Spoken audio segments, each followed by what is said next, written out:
Hello. Magandang araw at magandang buhay at panibagong vlog na naman si Bonsai Stang Lumpo.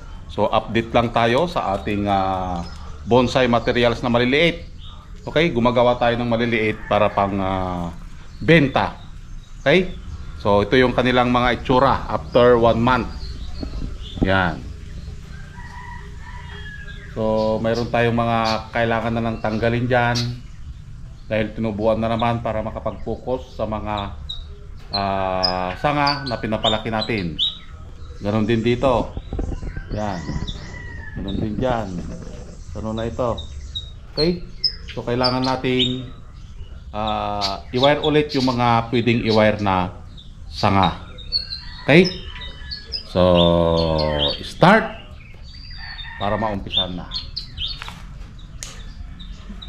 Tanggalin lang natin yung mga sanga na hindi natin kailangan. Parang yung ginawa sa'yo. Agoy.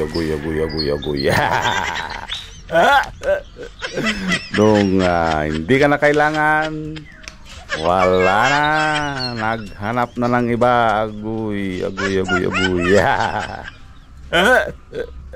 Saklap nun, best. At i-wire natin ito ng paikot-ikot ng 45 degrees katulad ng ginawa din niya. Pinaikot-ikot ka lang, pero sa totoo hindi ka minahal. Agoy. Sakit nun. Ayan.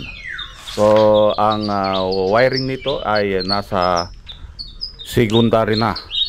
So mamaya ipapakita natin yung bago natin i-wire. Okay, para masundan nyo yung kanyang kwento. Yan, ito ay cascade.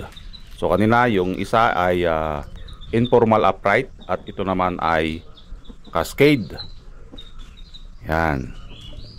So kailangan talaga ng mahabang pasyensya at panahon para makagawa tayo ng isang bonsai. Hindi kagaya niya, isang buwan lang wala na. Agoy.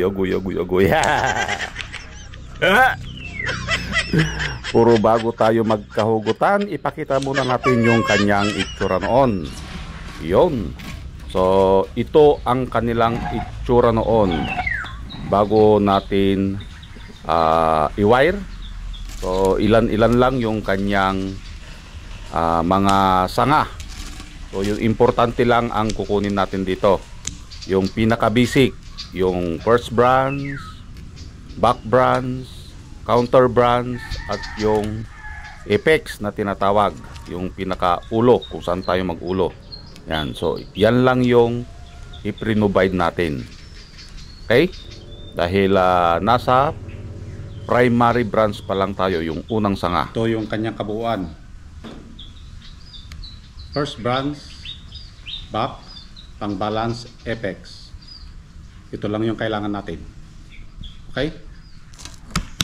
So kukunti lang yung kailangan natin na sanga dito. Yun lang, kung mai-provide natin yon, mayroon na tayong isang bonsai. At antayin lang yon, napakapalin hanggang sa magkaroon ng secondary, tertiary, and hanggang sa umabot ng 4th generation ng sanga. Okay? So ito naman ay cascade. So mga unang haplos. Agoy. Ano daw unang haplos? Kasi nasa primary branch pa lang tayo. Yun. At malapit na tayong matapos sa pagwawire. So yun guys, naiwire na din natin.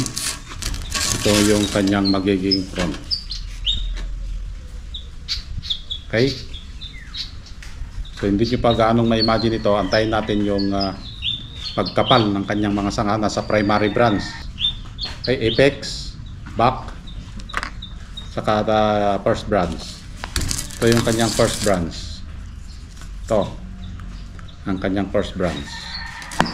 Yan.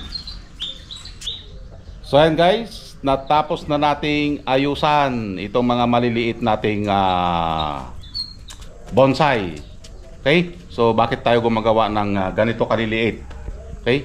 Para mayroon tayong pangmatrikula. So ibig sabihin, pangbinta. Okay? Pangbinta natin. Dito tayo natuto yung gawa ng mga bonsai. Okay? Walang katapusan. Papakita natin ito yung kanilang itsura.